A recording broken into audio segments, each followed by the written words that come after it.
ఇప్పుడు ప్రసంగించబోయేవారు హైదరాబాద్ నుండి విచ్చేసిన భరతవర్ష ఛానల్ వ్యవస్థాపకులు జర్నలిస్ట్ శ్రీమాన్ దువ్వాడ శివప్రసాద్ గారు. వీరు ప్రసంగించబోతున్న అంశం అమోఘం రామబాణం.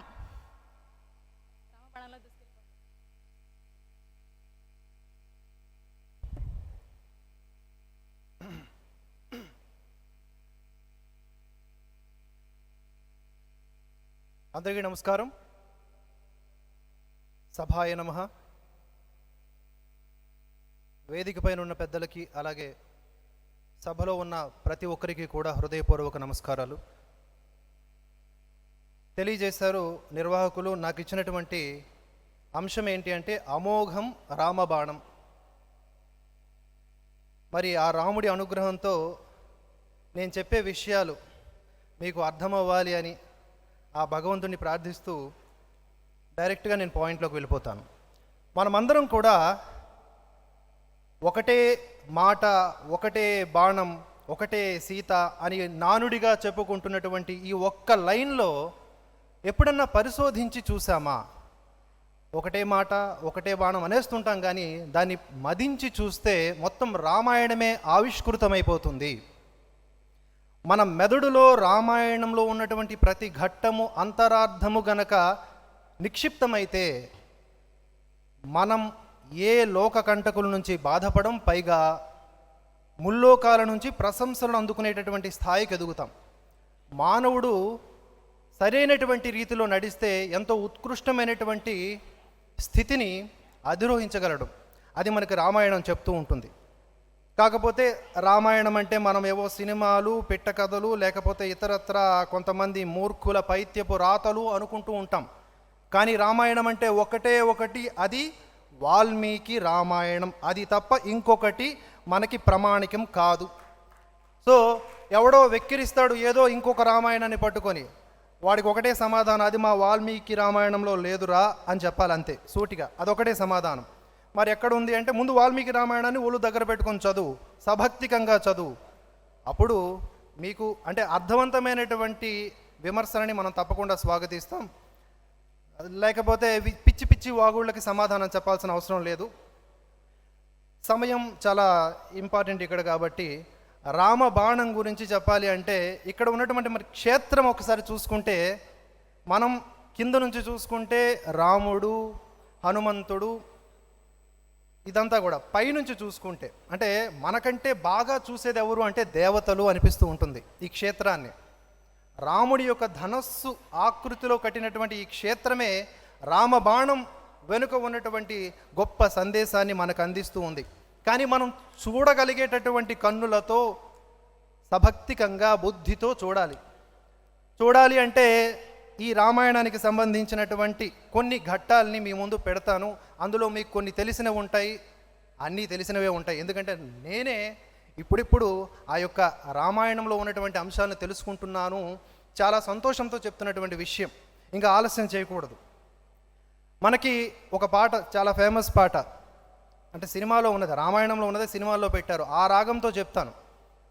వాల్మీకి మహర్షి నారదుల వారికి అడిగినటువంటిది, ఎవడున్నాడీ లోకంలో ఇది వరకెరుగనివాడు, ఎవడున్నాడీ కాలంలో సరియగు నడవడివాడు, నిత్యము సత్యము పలికేవాడు, నిరతము ధర్మము నిలిపేవాడు, చేసిన మేలు మరువనివాడు, సూర్యుని వలెనే వెలిగేవాడు, ఎల్లరికీ చల్లనివాడు, ఎదనిండా దయగలవాడు, ఎవడు ఎవడు ఎవడు అని అడిగితే అప్పుడు నారదుడు చెప్పినటువంటి ఒకే ఒక్క సమాధానం మొత్తం రామాయణానికి సంబంధించి ఇక్కడే ఉంటుంది. ఒకడున్నాడీ లోకంలో ఓంకారానికి సరిజోడు, ఇలకులమున ఈ కాలంలో జగములు పొగిడే మొనగాడు, విలువలు కలిగిన విలుకాడు, పలుసు గుణాలకు చెలికాడు, చెరగని నగవుల నెలరేడు, మాటకు నిలబడు ఇలరేడు, దశరథ తనయుడు దానవ దమనుడు జానకి రమణుడు అతడే. శ్రీరాముడు శ్రీరాముడు. అది అంతటి గొప్ప మహాత్ముడు రాముడు, సంపూర్ణమైనటువంటి మానవుడు రాముడు కనుక అతడు సాధించినటువంటి విషయాలు, అతడి నడవడిక, ఇవన్నీ కూడా మనం పరిశోధించాల్సిన అవసరం ఉంది. సో రామ బాణం యొక్క గొప్పతనాన్ని చెప్పడానికి కొన్ని ఘట్టాల్ని మీ ముందు ఇప్పుడు చెప్పే ప్రయత్నం చేస్తాను. ముందుగా వాల్మీకి ఏం చెప్పాడు అంటే రాముడి గురించి అనేదానికి మనం ఒక ప్రస్తావన తీసుకుంటే, ముందుగా విశ్వామిత్రుడు యాగ సంరక్షణార్థమై రామలక్ష్మణుల్ని తీసుకువెళ్ళాలనుకుంటాడా? అప్పటికే చాలా చిన్న పిల్లాడు. రాముడు అన్నీ తెలిసినవాడైనప్పటికీ కూడా 12-13 ఏళ్ల ప్రాయం కలిగినటువంటి రాముడు, లక్ష్మణుడు, వీరిరువురిని కూడా విశ్వామిత్రుడు ఎందుకు సెలెక్ట్ చేసుకున్నాడు అంటే, వాల్మీకి చెప్తాడు, తేషామపి మహాతేజ రామ సత్య పరాక్రమ ఇష్ట సర్వస్య లోకస్య శశాంక ఇవ నిర్మల గజస్కంధే అశ్వపృషే చ రథచర్యాసు సమ్మత ధనుర్వేరే చ నిరత పితృశుశ్రూననే రథ. అంటే అప్పటికే రాముడు ధనుర్విద్యలో నిష్ణాతుడు అని సాక్షాత్తు వాల్మీకి ఇక్కడ చెప్పినటువంటి విషయాన్ని మనం పరికిస్తే రాముడు ఎంతటి శక్తివంతుడో మనకు అర్థమైపోతుంది. కేవలం శక్తివంతుడైనా గుణవంతుడు కూడా. అందుకే భవిష్యత్ ద్రష్ట అయినటువంటి విశ్వామిత్రుడు ఒక లోక కళ్యాణ కారకం కోసం వీరిరువురిని ఎంచుకున్నాడు, రాముణ్ణి, లక్ష్మణుణ్ణి. అలా విశ్వామిత్రుడు ముందుగా రాముణ్ణి ఎంచుకొని దశరథుణ్ణి ఒప్పించే ప్రాసెస్లో ఒక మాట అంటాడు, మారీచశ్చ సుబాహుశ్చ వీర్యవంతా సుశిక్షితౌ సమాంస రుధిరౌఘేణ వేదిం తాం అభ్యవర్షితాం అని. అత్యంత భయంకరమైనటువంటి 2 రాక్షసుల నుంచి మాకు ప్రాబ్లమ్స్ ఉన్నాయి, మేము చేయాలనుకుంటున్నటువంటి యజ్ఞయాగాదులకు ఆటంకం కలిగిస్తూ ఉన్నారు. ఏ విధంగా ఆటంకం కలిగిస్తున్నారు అంటే, రక్తము, మాంసము వంటివి అపవిత్ర పదార్థాలు చల్లుతూ ఆ కార్యక్రమానికి భంగం కలిగిస్తున్నారని. మీరు ప్రస్తుతం మన కాలానికి సంబంధించినటువంటి ఈ విషయాన్ని మనం అప్లై చేసుకుంటే, మన తిరుపతి లడ్డూ గురించి కొంతమంది దీని గురించి మాట్లాడడానికి చాలా రకాలైనటువంటి ఆపసోపాలు పడుతూ ఉన్నారు. లడ్డూ గురించి మేమెందుకు మాట్లాడాలి, ఎన్నిసార్లు మాట్లాడాలి, ఎన్నిసార్లు అయినా మాట్లాడాలి లడ్డూ నాణ్యత పెరిగేదాకా. యాగ రక్షణ వంటిదే మన యొక్క ధర్మరక్షణ కూడా.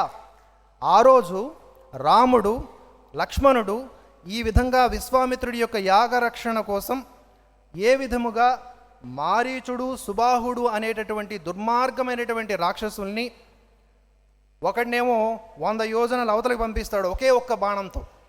రాముడి యొక్క బాణము గొప్పతనం గురించి వర్ణించడానికి నేను ఎంత వాడిని కానీ, సినిమాటిక్ స్టైల్లో చెప్పాలంటే ఒకటే ఒక దెబ్బ. వాడు పడితే 100 యోజనాలు అవతల పడాలి, లేదంటే ఫ్రాక్షన్ ఆఫ్ సెకండ్లో భస్మమైపోవాలి, మట్టి కరిచేయాలి, ప్రాణాలు పోవాలి. రావణుడు వరకు, ఇక్కడ మనం మారీచుడి నుంచి రావణుడు వరకు ఎవరిని చూసుకున్నా కూడా ఒకే ఒక బాణంతో కొట్టాడు. అంతటి వీరుడు మనం ఇంకెక్కడా చూడాలి అనుకుంటే మళ్ళీ రాముడే రావాలి.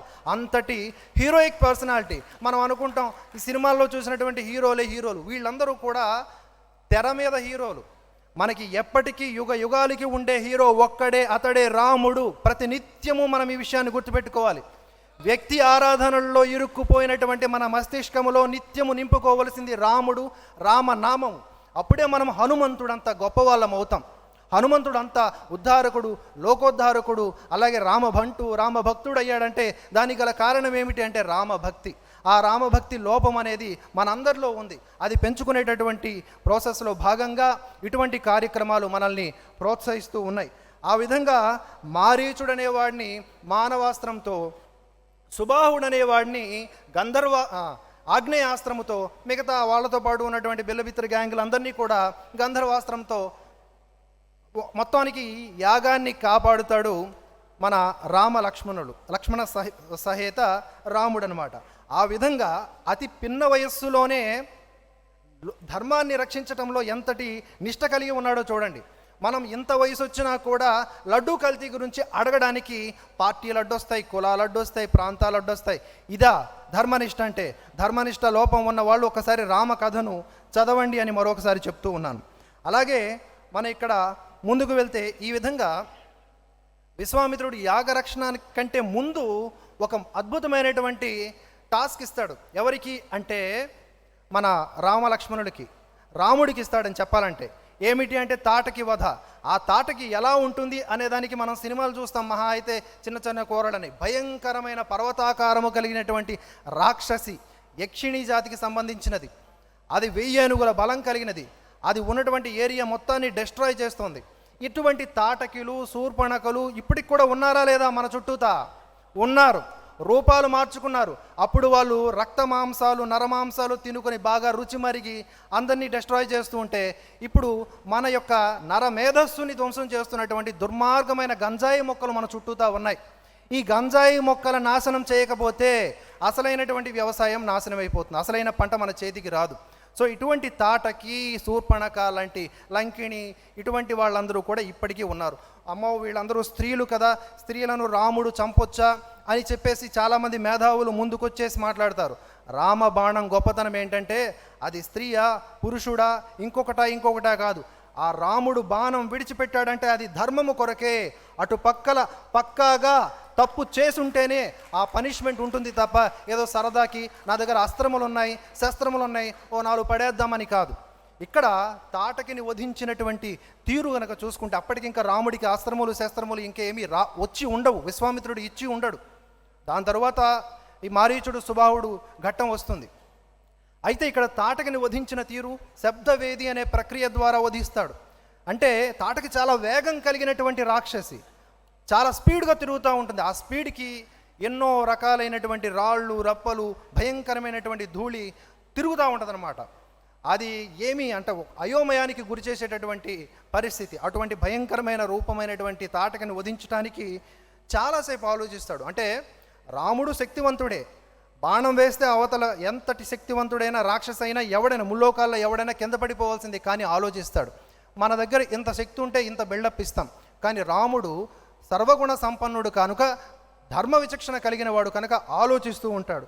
మరి ఈవిడ స్త్రీ కదా, మరి ఈవిడిని చంపొచ్చా అనే కోణంలో ఆలోచిస్తూ ఉంటే, నహితే స్త్రీ వధకృతే ఘృణాకార్య నరోత్తమ చాతుర్వర్ణ్య హితార్థాయ కర్తవ్యం రాజసూనునా అని విశ్వామిత్రుడు హితబోధ చేస్తాడు. నువ్వు రాజువి, చాతుర్వర్ణ్యంలో ఉన్నటువంటి ప్రతి ఒక్కరిని రక్షించవలసిన బాధ్యత నీదే. ఈవిడ లోకకంటకురాలు, ఈవిడ వలన చాలా హింస ప్రజ్వరిల్లుతూ ఉన్నది, నువ్వు చంపడమే కరెక్టు అంటే, అప్పుడు మళ్ళీ రాముడు తాను తీసుకున్నటువంటి నిర్ణయం ఎంత కరెక్టో ఒక మాటతో చెప్తాడు.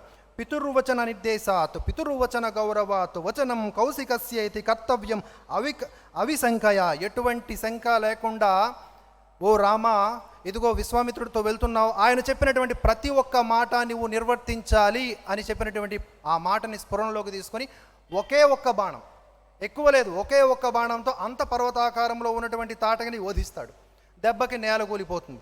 దట్ ఈజ్ వాట్ అంటే ఒక బాణ ప్రయోగంతో, ఒకే ఒక్క బాణముతో తాటకి అంతటి రాక్షసిని సంహరించినటువంటి రాముడు ఎందుకు సంహరించాడు అంటే, లోకానికి విరుద్ధంగా వెళుతున్న ప్రతి ఒక్కరిని అదే శిక్షతో ఆ రాజు అనేటివాడు విధించాలి కనుక. ఇలా మనం మీకు తెలిసినటువంటి ఘట్టాలే. నాకున్నటువంటి సమయంలో చెప్పుకుంటూ పోవాలి అంటే శూర్పణఖ గురించి చెప్పొచ్చు. ఈవిడ భయంకరమైనటువంటి రూపు కలిగినది. ఈవిడ కూడా తాటక్కి దగ్గరగా ఉండేటటువంటి రూపం అనమాట. పక్కకు వస్తే కంపు, ముసలది, వికృతమైన రూపము, పళ్ళు విచిత్రంగా ఉంటుంది. ఈవిడికి రాముడు కావాలంట, ఆశకి హద్దు ఉండాలంటారు కదా, ఈవిడికి ఏమీ లేదన్నట్టుకుంది, ఎందుకంటే రాక్షస స్త్రీ. సో ఈవిడికి రాముడు కావాలి, రాముడు వద్దంటే లక్ష్మణుడు కావాలి, లక్ష్మణుడు వద్దంటే వీళ్ళిద్దరికీ వద్దంటున్నారు. కారణం ఏంటంటే సీతమ్మని చంపేసి తినేస్తానంటది. ఇదేదో నూడిల్స్ లాగా ఇతరత్ర పదార్థాలలాగా మనుషులను తినేస్తానంటది, రాముడిని తినేస్తానంట. అంత భయంకరమైనటువంటి ఈ శూర్పణఖ చాలా ఇబ్బంది పడుతుంది. అయితే శూర్పణఖకి ఇచ్చినటువంటి పనిష్మెంట్ ఏంటి? తాటకిని వధిస్తారు వెంటనే రాముడు బాణంతో. శూర్పణఖని ఏం చేస్తాడు? కేవలం ముక్కు చెవులు కోస్తాడు. తాటకిని కూడా అదే రీతిలో కొయ్యాలనుకుంటాడు, ముక్కు చెవులు కోసి కాళ్ళు చేతులు కట్టిపడేద్దామని. కానీ దాని యొక్క ప్రతాపం చూసి ఆ నిర్ణయం సరికాదనుకుంటాడు. కాబట్టి ఇక్కడ గంజాయి మొక్కలు మన చుట్టూ ఏవైతే ఉన్నాయో వాటికి ఎలాంటి ట్రీట్మెంట్ ఇవ్వాలో అలాంటి ట్రీట్మెంట్ ఇవ్వాలి ఈ కాలంలో కూడా అనేది మనం ఈ ఘట్టాల ద్వారా నేర్చుకోవాల్సిన అవసరం ఎంతైనా ఉంది అని గుర్తు చేస్తూ, శూర్పణఖకి ఆ విధంగా అవమానం జరిగిన తర్వాత ఆ నొప్పితో విలవిల్లాడుతూనే కరుడు దగ్గరికి వెళ్తుంది. కరుడు అత్యంతమైన భయంకరమైనటువంటి బలీయుడు, సుశిక్షితుడు. ఆయన రథం గురించి వర్ణనే అద్భుతంగా ఉంటుంది. కరుడు, ఖరదూషణాదులు అంటారు కదా.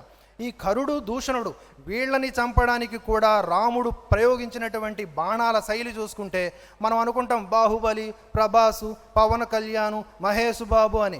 ఇవన్నీ జుజుబీలు. నేను చాలా డైరెక్ట్గా చెప్తున్నా, హర్ట్ అవుతారు కొంతమంది. అరే రాముడి కథను గనక మనం చదివితే ఏ హీరో పనికిరాడు, రియల్ హీరో మన రాముడు. కరుడు, దూషణుడు, వాళ్ళకి సంబంధించినటువంటి రాక్షసుల్ని మనం ఒక్కసారి ఏ విధంగా రాముడు సంహరించాడో చూస్తే, ముందుగా శూర్పణఖ బాధతో వచ్చిందని చెప్పేసి ఒక 14 మందిని పంపిస్తుంది. ఎవరు? శూర్పణఖని కూల్ చేయడానికి చెప్పి కరుడు పంపిస్తాడు ఒక 14 మంది భయంకరమైన రాక్షసుల్ని. పంపించాడు అనే ఒక టైం, అంటే ఒక పావుగంట కూడా కాదు, ఆ 14 మందిని 14 బాణాలు పెట్టి కొట్టేస్తాడు రావణుడు. ఒకేసారి 14 బాణాలు వదులుతాడు. ఇదే నద్వయం బహిర్ముఖం ఏదో అంటారు కదా సినిమాల్లో, అది 14 బాణాలను ఒకేసారి వదులుతాడు. ఆ తర్వాత 14,000 మందితో వస్తాడు. 14,000 మందితో వస్తే రాముడు ప్రయోగించినటువంటి బాణాలు ఎవడి తగులుతున్నప్పుడు తెలుస్తోందంట. బాణం తగిలి పడిపోతున్నప్పుడు ఓ రాముడు కొట్టాడరా, నా పని అయిపోయిందని అట్లా పడుతున్నారు తప్ప ఎప్పుడు బాణం తీస్తున్నాడు, ఎప్పుడు కొడుతున్నాడు అనేది తెలియట్లేదు. ఆ తూనీరముల నుంచి బాణాలు ఎప్పుడు వస్తున్నాయో తెలియనటువంటి అంతటి గొప్ప శక్తివంతుడైనటువంటి రాముడు 14,000 మంది రాక్షసుల్ని కొన్ని గంటల్లో తొదముట్టించినటువంటి గొప్ప రియల్ స్టోరీ మన ఈ భూమిపైన జరిగింది. దీన్ని మనం విస్మరిస్తున్నాం, మర్చిపోతున్నాం, దీన్ని ఒక కథగా తీసుకుంటున్నాం. ఇది కథ కాదు, మన ఇతిహాసం. ఇతిహాసం అంటే చరిత్ర. మన చరిత్రను మనం మర్చిపోతే చరిత్రహీనుడవుతాం. మన రాముడు ఎంతటి గొప్పవాడో ఒక్కసారిగా పరిశీలించండి, పరికించండి. రామభక్తితో ముందుకు సాగండి అని చెప్పుకుంటూ ఆ విధంగా రాముడి గుణగణాల్ని మనం తీసుకుపోతే రాముడి గుణగణాలే మనకి రామ బాణమై కనిపిస్తూ ఉన్నాయి అనే విషయాన్ని, అంటే రాముడు బాణప్రయోగం ద్వారా ఎన్నెన్ని తన యొక్క బాణము అంటే తన యొక్క గుణము అని అర్థంగా మనం భావించాలి. ఆ తరువాత రాముడు కేవలం బాణప్రయోగంతోనేనా, మామూలుగా ఆయన ఫైట్ చేయలేడా అంటే ఖడ్గాలు వాడుతా. ఆయన దగ్గర ఉన్నటువంటి అస్త్రాలు ఇన్ని అన్నీ అని కావు. చదవాలంటే ఇక్కడ నాకు ఇచ్చిన టైం సరిపోదు, వాళ్ళు అక్కడి నుంచి సంజ్ఞ చేస్తారు కిందకి దిగు మర్యాదగా అని. కాబట్టి ఇక్కడ విశ్వామిత్రుడు తాటకిని వధించిన తర్వాత you are the correct person, అంటే గురువు ఏ విధంగా ఎన్నుకుంటాడో చూడండి అస్త్రాల్ని శస్త్రాల్ని. ఆ రోజు ఒక 100 DRDOలు కలిపితే ఒక విశ్వామిత్రుడు అన్నట్లుగా ఎన్ని అస్త్రములు ఇచ్చిండో మన రాముడికి. దివ్యమైన దండచక్రం, ధర్మచక్రం, కాలచక్రం, విష్ణుచక్రం, ఇంద్రాస్త్రం, వజ్రాస్త్రం, మహాశూలం, బ్రహ్మశిరోనామకాస్త్రం, ఉత్తమోత్తమైన బ్రహ్మాస్త్రం, ఇలా ఎన్నో రకమైనటువంటి అస్త్రములు. అవేనా? వాటితో పాటుగా అస్త్రములు ప్రయోగించడమే కాదు, వాటి ఉపసంహారం కూడా రావాలి. ఈరోజు 2 దేశాల మధ్య యుద్ధం జరిగితే చిన్నపిల్లలు చచ్చిపోతున్నారు, సాధారణ ప్రజలు చనిపోతున్నారు. ఎందుకు అంటే అస్త్రములు ప్రయోగించడమే మనకు తెలుసు, యుద్ధ నీతి తెలియదు. సో యుద్ధ నీతి పాటించడం అతి ముఖ్యమైనటువంటి ధర్మం క్షత్రియుడికి. ఆ విధంగా విశ్వామిత్రుడు లేదా అగస్త్యుడు రాముడికి బల, అతి బల ఇత్యాది గొప్ప విద్యలతో పాటుగా అస్త్ర శస్త్రములు వాటి యొక్క ప్రయోగ ఉపసంహారములు కూడా చెప్పడం వల్ల ఆ విధంగా అంటే రావణుణ్ణి చంపడానికి కావలసినటువంటి సరంజామా అంతా సిద్ధమైనట్లుగా మనం భావించవచ్చు. ఎందుకంటే రాముడు మానవుడై రావణుణ్ణి కొట్టాలి కాబట్టి ఇన్ని రకాలైనటువంటి సుగుణములతో ప్రకృతిని తన వశపరుచుకొని ముల్లోకాలు కూడా, ఏ యుద్ధం రాముడు చేస్తూ ఉన్నా కూడా ముల్లోకాలు కూడా ఎవరు, యక్షులు, గంధర్వులు, కిన్నెరులు, కింపురుషులు, నాగులు, దేవతలు అందరూ కూడా ఇలా చూస్తూ ఉంటారు. వాళ్ళే ప్రేక్షకులు, రాముడు గెలవాలి, రాముడు గెలవాలి, వీడిని కొట్టాలి, వీడి వల్ల మాకు కూడా డిస్టర్బెన్స్ ఉందని. అంతటి భయంకరమైనటువంటి రాక్షసులు మన భూమిపై ఉండేవాళ్ళు. వాళ్ళతో ముల్లోకములకి ప్రాబ్లమే. కాబట్టి రాముడు కేవలం ఈ భూలోకంలో ఉండేటటువంటి మానవులను ఉద్ధరించిన వాడు కాదు, ముల్లోకాల్ని ఉద్ధరించిన వాడు. అతడు ముల్లోకాలకు రాజు అనే విషయాన్ని కూడా మనకు వాల్మీకి ప్రమాణికంగా చెప్పాడు చాలా శ్లోకాలు. ఇక్కడ ఆ విధంగా కరదూషణాలు అయిపోయిన తర్వాత రాముడు ఎంత బలీయమైనటువంటి వాడు అంటే సుగ్రీవుడు టెస్ట్ చేస్తాడు. సుగ్రీవుడు గొప్ప వీరుడు కదా, మరి అంటే రాముడికి సుగ్రీవుడికి మధ్య జరిగిన సంవాదం గురించి ఇప్పుడు నేను చెప్పకూడదు, అంటే సమయం సరిపోగా. సుగ్రీవుడు టెస్ట్ చేస్తాడు రాముడికి. ఏమని అంటే, నువ్వు బలవంతుడువా, వారిని చంపగలవా, మా అన్న తోపు తురుము, వాడిని నేనే ఎదుర్కోలేను, చూడడానికి ఇద్దరం ఒకేలా ఉంటాం కానీ వాడి శక్తి ముందు నేను నిలబడలేను అని చెప్తా ఉంటాడు. దుందుబి అనే ఒక రాక్షసుడు ఉంటాడు, వాడు గాడ్జిల్లాగా చాలా పెద్ద సైజు, వాడిని సంహరించుంటాడు వాలి ఒకానొక సమయంలో. వాడి అస్థి పంజరం ఉంటుంది. ఇదిగో ఈ దుందుబి శరీరాన్ని అంటే మృత శరీరాన్ని గతంలో మా యొక్క అన్న వాలి తంతే అదిగో అంత దూరం పడింది, మరి దీన్ని నువ్వు తన్ని చూపించు అంటే రాముడు జస్ట్ అలా కాలి బొటన వేలితే ఇలా అంటాడంతే, 10 యోజనములు అవతల పడుతుంది. అది రాముడి యొక్క పవర్. అలా రాముడి యొక్క శక్తిని టెస్ట్ చేసినటువంటి సుగ్రీవుడు అంతటితో ఆగక, అంటే ఇప్పుడు ఏదైతే బాడీ ఉందో అందులో ఉన్నటువంటి మాంసములన్నీ కూడా కరిగిపోయాయి కదా, అది అస్థి పంజరం, అందుకే నువ్వు కొట్టేసావేమో. ఇదిగో ఈ సాల వృక్షాలు ఉన్నాయి చూడు, ఈ సాల వృక్షంలో ఒక వృక్షాన్ని కొట్టు, ఒక మధ్య వృక్షం అంటే బలీయంగా ఉంటుంది, దాన్ని ఒకే బాణంతో కొట్టేసాయి, పడగొట్టేసాయి, నువ్వు గొప్పడు అనుకుంటా, ఎందుకంటే వాలి కూడా అంత శక్తి కలిగిన వాడు అని. ఒకటేనా 7 కొడితే ఏమైనా ప్రాబ్లమా, 7 కొడితే ఏమైనా ప్రాబ్లమా అన్నట్లుగా వంకర టింకరగా ఉన్నటువంటి ఆ సాల వృక్షాల్ని ఒకే బాణంతో కొట్టినటువంటి రాముడు ఆ ఘట్టాన్ని కనుక మనం చదివితే మన గూస్ పింపుల్స్ వస్తాయి.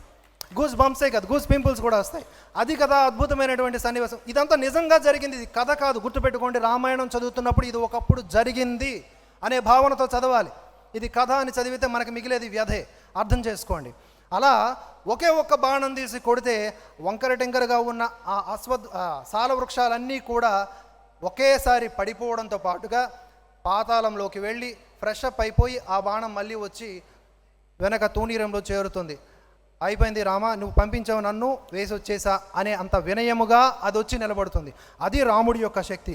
అప్పుడు నమ్ముతాడు సుగ్రీవుడు, రాముడు రామబాణం సో పవర్ఫుల్ యార్, ఈయన ఈజీగా వాలిని కొట్టగలడు, ఇప్పుడు నాకు విముక్తి కలుగుతుంది వాలి వల్ల అనుకుంటాడు. ఆ తర్వాత వాలిని ఏ విధంగా చంపుతాడో మనందరికీ తెలిసిందే. చంపిన తర్వాత వాలి బిల్డప్ మనం చూసాం. వాలి ఇలా చంపుతావా, అధర్మం చేస్తావా, చాటున కొడతావా అని. నువ్వు చేసింది ఏమైనా పత్యాపారమా, నువ్వు చేసింది కూడా దుర్మార్గమైన పని.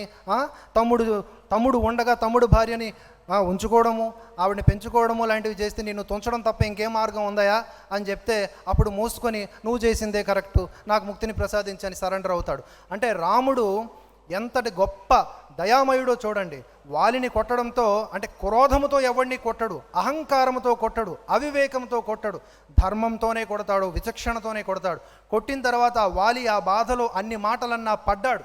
పడి వెంటనే దానికి సరైన సమాధానం చెప్పి అతన్ని కన్విన్స్ చేసి, చావు బతుకుల్లో ఉన్నోడు కూడా కన్విన్స్ అయ్యి, రామా నీ చేతిలో మరణమే సరైనటువంటి నిర్ణయము అని చెప్పి సరెండర్ అవుతాడు. దట్స్ వాట్ రామ బాణము యొక్క నిర్ణయము, గొప్ప లక్షణం అని చెప్పుకోవచ్చు. ఈ విధంగా చెప్పుకుంటే ఒకటా రెండా, టకాటకా మరొక 2-3 ఉన్నాయి చెప్పేస్తాను. మీకు కొంచెం తలనొప్పి రావచ్చు, బట్ నన్ను భరించాలని కోరుకుంటూ ఉన్నాను. అలాగే ఇక్కడ ఏంటంటే ఆ సముద్రుడు దారి ఇవ్వకపోతే ఏ విధంగా మన రాముడు ప్రతాపం చూపించాడో, ముందు సముద్రమా నాకు దారివ్వు, నాకు చాలా ఇంపార్టెంట్ పని ఉంది. నీవు అనుకోవచ్చు సీతమ్మ తల్లి కోసమని, కాదు అక్కడ రావణ సంహారం, ఇదంతా కూడా మనం అంతర్లీనంగా ఆలోచించాల్సిన విషయం. కానీ సముద్రుడు ప్రకృతి విరుద్ధంగా వ్యవహరించలేడు కదా, అతడు కూడా అలాగ సైలెంట్గా ఉంటాడు. వెంటనే భయంకరమైనటువంటి బ్రహ్మాస్త్రం తీసి అలా వింటి నారి ఇలా లాగేసరికి ఆ వింటి నారి శబ్దమునకే లోకాలన్నీ, ఎన్ని సందర్భాల్లో కూడా రాముడు విల్లులా లాగాడా మనం సినిమాలో చూస్తాం కదా. హీరోలు ఇలా అంటే ఏదో చెగడాలు తిన్నట్టు ఇలా సౌండ్ వస్తుంటుంది కదా, చెగడాలు కుర్కురే ప్యాకెట్లు తిన్నట్టు మనం అన్నా సూపర్ అన్నా అనుకుంటాం. అట్లా కాదు, రాముడు వింటినారి ఇలా లాగినప్పుడు వచ్చినటువంటి శబ్దానికే భయకంపితులైపోతారు లోకంలో ఉన్నటువంటి భయంకరమైనటువంటి రాక్షసులు కూడా. అది ఇక్కడ రాముడి యొక్క బాణము వదిలేటటువంటి శైలి కూడా అని ఇక్కడ మనం గమనించవలసిన అవసరం ఉంది.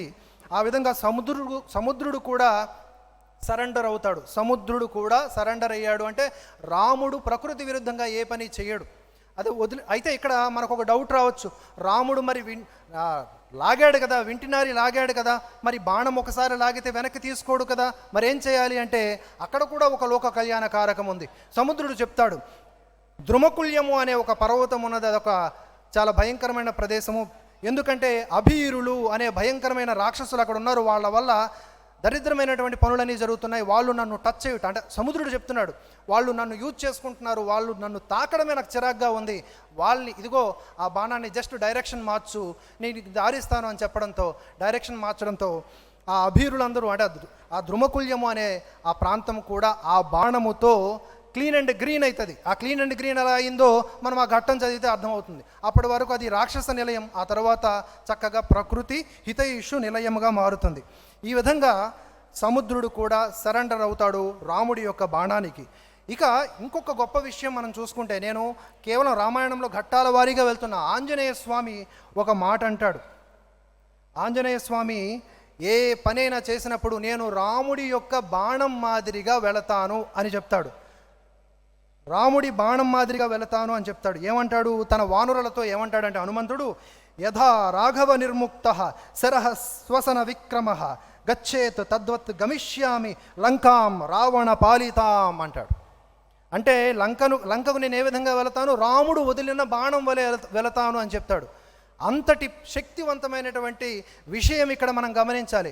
ఆంజనేయ స్వామి ఎవరు అంటే రాముడి బాణము. మరి మనమంతా ఎవరము? మనము కూడా ఆయన వదిలినటువంటి బాణముల మాదిరిగా, ఆయన భక్తుల మాదిరిగా ఉన్నప్పుడు తయారవుతాం. కానీ ఈ యొక్క పిచ్చి పుస్తకాల ప్రేలాపనల్లో పడిపోయి అర్ధరహితమైనటువంటి ఈ రామాయణ సినిమాల్లో పడిపోయి రాముడంటే అంత విషయం లేదు కదరా అనుకునేలాగా ఉన్నాం. కానే కాదు, ఈ విషయం పొరపాటు, తప్పకుండా గ్రహించాలి, లేకపోతే మనకు తప్పదు గ్రహపాటు. అలాగే మరొక గొప్ప విషయం కూడా ఉంది. ఆంజనేయ స్వామి ఏ విధంగా చెప్పాడో చెప్పాను కదా. అలాగే ఇంద్రజిత్తుని లక్ష్మణుడు చంపినప్పుడు రాముని యొక్క గుణగణములే బాణములవుతాయి అనే విషయాన్ని ఇక్కడ గ్రహించవచ్చు.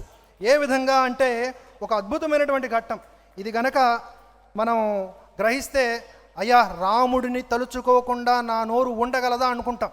ఇక ఏ దేవుడు నాకు అవసరం లేదయా, రాముడు చాలయా, రామా రామా అని మనం అరుస్తాం.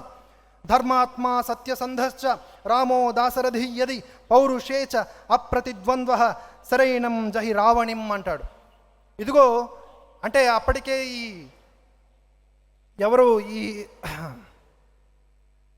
ఇంద్రజిత్తు ఇబ్బంది పెడతా ఉంటాడు, ఎన్ని రకాల ఇబ్బందులు పెడతా ఉంటాడు మీ అందరికీ తెలిసిన విషయమే.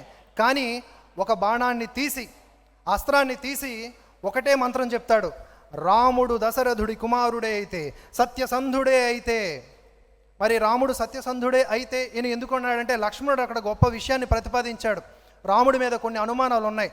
రాముడు వనవాసం చేసినప్పుడు దశరథ మహారాజు అలా వెళ్ళిపోతూ ఉన్నప్పుడు అంటే మనకి రథసారథి తీసుకువెళ్ళిపోతూ ఉన్నప్పుడు కూడా రథసారథికి చెప్తా ఉంటాడు, దశరథుడి మాటలు వినిపిస్తున్నా కూడా నువ్వు పద పద పద ముందుకు పద అని.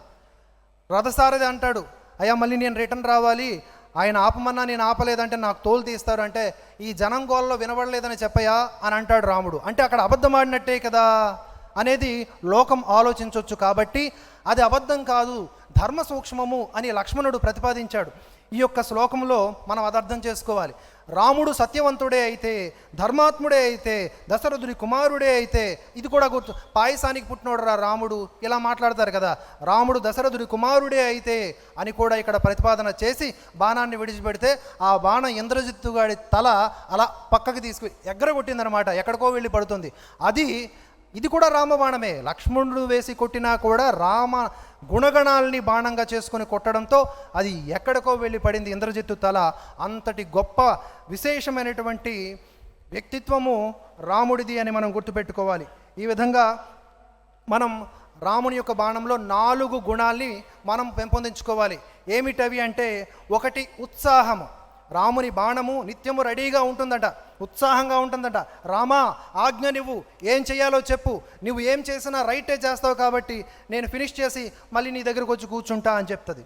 సో అంతటి ఉత్సాహం మనలో కూడా ఉండాలి. దేనికి అంటే మనం మాత్రమే బాగుండడానికి, మన పిల్లలు మాత్రమే బాగుండడానికి కాదు, మన సనాతన ధర్మం బాగు కొరకు మనం ఎక్కడ ఏ నీడలో ఉన్నాము అన్న ఆలోచన చేసుకోవాలి. ఇక్కడ గుర్తుపెట్టుకోండి, మన సనాతన ధర్మం బాగు కొరకు మనం ఉత్సాహంగా ఉండాలి. ఎందుకంటే నిరంతరము ఈ మారీచులు, సుబాహులు, తాటకిలు ఇప్పటికీ ఉన్నారు, శూర్పణఖలు యూట్యూబ్ ఛానల్స్ పెట్టుకొని ఉన్నారు. రకరకాల వీడియోల రూపంలో మన మీద దాడులు చేస్తూ ఉంటారు. మీ వరకు రాలేదేమో, ఒకసారి చూస్తే అర్థమవుతుంది వారు చల్లుతున్నటువంటి విషం ఎంత ప్రమాదకరమైనదో. దేశాన్ని ముక్కలు చేయాలనుకుంటారు, హిందువుల్ని కులాల ద్వారా ముక్కలు చేయాలనుకుంటారు. మరి అలాంటి వాళ్ళని మనం ఉత్సాహంగా ఉన్నప్పుడే కదా, ఐక్యంగా ఉన్నప్పుడే కదా ఎదురొడ్డగలం. కాబట్టి రాముడి బాణానికి ఉండేటువంటి మొట్టమొదటి లక్షణం ఉత్సాహం, అది మనలో కూడా ఉండాలి. అలాగే మరొక గొప్ప లక్షణం బుద్ధి. బుద్ధి అంటే ఫోకస్. చాలా లక్ష్యము అనేది ఒకటి డిసైడ్ అయిన తర్వాత దానిని మాత్రమే ఛేదించాలి తప్ప ఇంకా డైవర్షన్స్ ఉండకూడదు. హనుమంతుడు ఏ విధంగా లంకకు లంఘించినప్పుడు మధ్యలో ఒక 4-5 ఆటంకాలు వచ్చినప్పుడు లంకిని ఇత్యాది రాక్షసులు ఏ విధంగా దాటి వెళ్ళాడో అలా మనం లక్ష్యాన్ని ఛేదించాలంటే బుద్ధి. బుద్ధి అనేది కలిగి ఉండాలి. ఇక రాముని బాణానికి ఉన్న మరొక గొప్ప లక్షణం ఏంటి? బలం. అవతలివాడు ఎంత తోపు తురుంగాడైనా సరే ఒకే దెబ్బతో మట్టి కరవాల్సిందే. అంతటి బలాన్ని కూడా మనం ప్రదర్శించాలి మన సనాతన ధర్మం కొరకు. అలాగే కైంకర్య భావన. కైంకర్య భావన అంటే ఏంటి? సో మెనీ టాస్క్స్ ఉంటాయి మనకి. సనాతన ధర్మం మీద ఒకటి దాడి చేస్తున్నాడా, విదేశీయులు దాడి చేస్తూ ఉంటారు, స్వదేశంలో ఉన్నటువంటి ద్రోహులు దాడి చేస్తారు, హిందువుల ముసుగులోనే ఉన్నటువంటి నీచులు దాడి చేస్తారు. వీళ్ళందరినీ రకరకాల మార్గాల్లో ఎదుర్కోవాలి. కాబట్టి ఒక్కొక్క టాస్క్ మన శక్తి మేర ఫినిష్ చేసుకొని ఇంకొక టాస్క్లోకి వెళ్ళాలి. అది కైంకర్య భావన. అంటే ఉత్సాహముతో, బుద్ధితో, బలముతో ఒక కార్యక్రమాన్ని పూర్తి చేసుకున్నాక మళ్ళీ వచ్చి వెంటనే కైంకర్య. ఇప్పుడు రాముడు బాణం విడిచిపెట్టి కొట్టిన తర్వాత, ఆ సాలవృక్షాన్ని కొట్టిన తర్వాత పాతాళ లోకంలోకి వెళ్ళి మళ్ళీ అక్కడ ఉన్నటువంటి ఆ పాతాళ గంగలో ఫ్రెషప్ అయిపోయి మళ్ళీ వచ్చి తూణీరంలో చేరింది అంటే రెడీ టు అటాక్. నువ్వు ఇంకో నెక్స్ట్ టాస్క్ ఇస్తావు కదా, దానికి సిద్ధమయ్యానన్నట్లుగా మనం కూడా రామభక్తులం ఎలా ఉండాలంటే, రామ సనాతన ధర్మం మనది, సనాతన ధర్మంలో ఉన్నటువంటి మేము నీకు భక్తులుగా ఉన్నాము కనుక ఈ సనాతన ధర్మానికి గ్లాని ఎప్పుడు కలిగినా కూడా తప్పకుండా నీవు వదిలినటువంటి బాణము వలె మేము సిద్ధంగా ఫైట్ చేస్తామని చెప్పాలి. ఇది ఇక్కడ నేను చెప్పాలనుకున్నది. ఇక రావణ సంహారం గురించి ప్రత్యేకించి చెప్పనక్కర్లేదు. రావణ సంహారం కూడా అంతే గొప్పగా ఉంటుంది. రావణుని ఈ సినిమాలో చూపించినట్లు ఈ సోకాల్డ్ సినిమాది కాదు, ఒరిజినల్గా వాల్మీకి రామాయణంలో ఏముందో అదే చూడండి. ఒకటే దెబ్బతో రావణుడు మట్టి కరుస్తాడు. అబ్బా ఉస్సు బిస్సు అలాంటి డైలాగులు ఏమీ లేదు. ఫైట్ చేస్తాడు, టగ్ ఆఫ్ వార్ అవుతుంది. కానీ విత్ ద హెల్ప్ ఆఫ్, అంటే రాముడు తన కార్యంలో ఈ మొత్తం ఈ రాక్షసుల్ని రావణుడు వరకు చంపినటువంటి ఈ ప్రాసెస్లో ఎంతమంది హెల్ప్ చేస్తారు? దేవతలు. అలాగే నేను చెప్పాను కదా, ముల్లోకాల్లో ఉన్నటువంటి వీరులందరూ కూడా రకరకాల మార్గాల్లో పశు పక్ష్యాదులు అన్నీ హెల్ప్ చేస్తాయి. ఎందుకంటే మనం ఎంత క్లారిటీగా ఉంటామో, మనం ఎంత ప్యూరిటీగా ఉంటామో ప్రకృతి అంత హెల్ప్ చేస్తుంది. మనకి ఎవడి సాయం అక్కర్లేదు మనం నిజాయితీగా ఉన్నప్పుడు, మనం ఎవడి సాయం అక్కర్లేదు మనం బుద్ధిమంతుడిగా ఉన్నప్పుడు, మనకి ఎవడి సాయం అక్కర్లేదు మనం స్వధర్మ నిష్ఠతో ఉన్నప్పుడు. ఇవి లేకుండా ధనం ఉందని, ఇంకేదో ఉందని, రాజకీయ అండ ఉందని విర్రవీగామో ఏదో ఒకరోజు మన బెండు మనమే తీసుకున్న వాళ్ళం అవుతాం.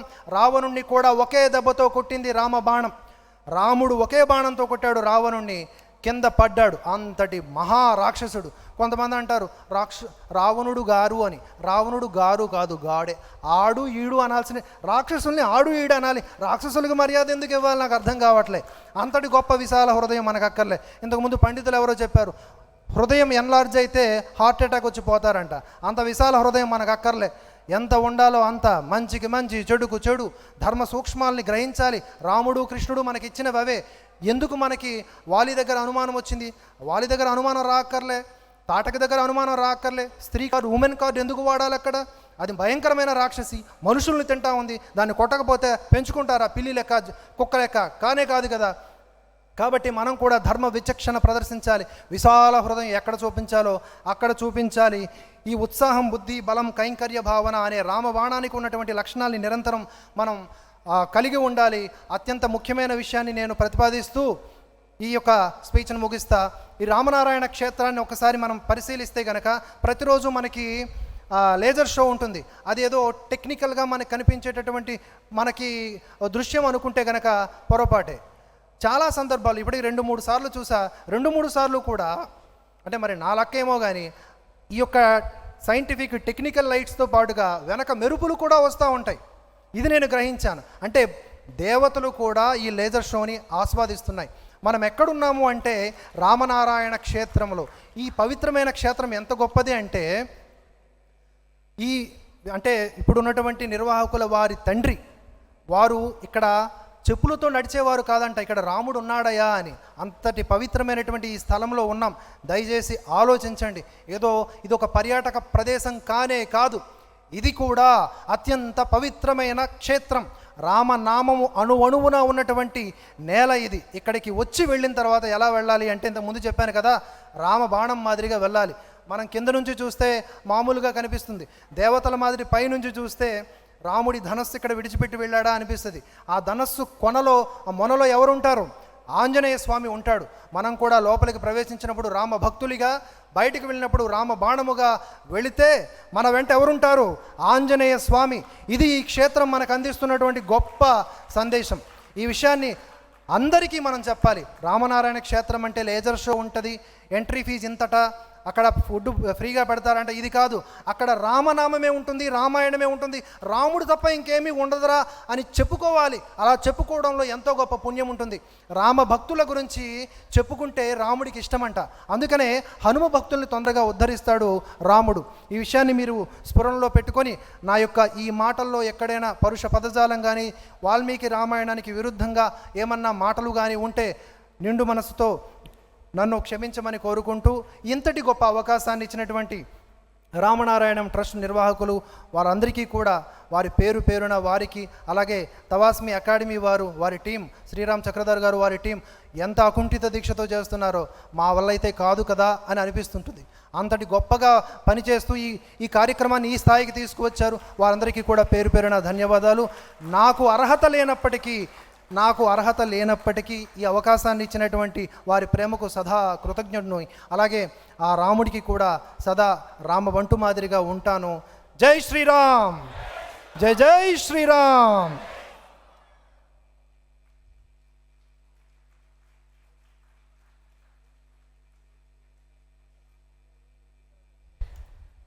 రామ బాణాల వంటి మాటలతో రామ బాణం గురించి అమోఘంగా మాట్లాడిన డిఎస్పి గారిని, మేము ముద్దుగా డిఎస్పి అని పిలుస్తాం మేమందరము, సో అదే అలవాటు అయిపోయింది. శివప్రసాద్ గారిని సత్కరించవలసిందిగా వేదికను అలంకరించిన పెద్దలందరినీ కోరుతున్నాం.